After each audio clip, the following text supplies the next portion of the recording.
Itong conflict na possible na mangyari sa China Sea at saka sa atin sa West Philippine Sea at saka sa Taiwan at meron ng mga nakaposisyon na mga parang mga puwersa.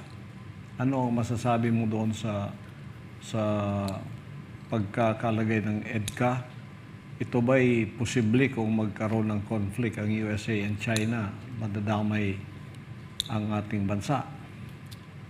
Plenty. Nandyan na yung Visiting Forces Agreement, but it was not during my time. I think it was President Aquino, which gave the Americans the right to enter the country and magdala ng armas. When I say armas, it's not a rifle. It's the armaments, it's the missiles, it's the cannons, and the big weapons that are used any conflict or any war. Ganun yan. Sa panahon ko, medyo pigil kasi ayaw ko.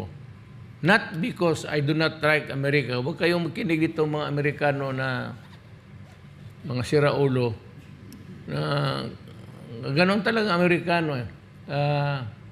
I cannot understand why we cannot criticize them. Pagka pinatawag mong pansin sa kanila, sometimes they take it as an offense that you are anti-American. Look, I am not for America. I am not for China. I am not for Taiwan. I am not for anybody. But I am for solely the interest of my country, the Republic of the Philippines. Wala nga. Yung laro nung akin sabi nila, itong di keep on harping at yung mga panahon na presidente ako na hindi ako pumayag at saka nakipagkaibigan ako kay Xi Jinping at sa Russia. Well,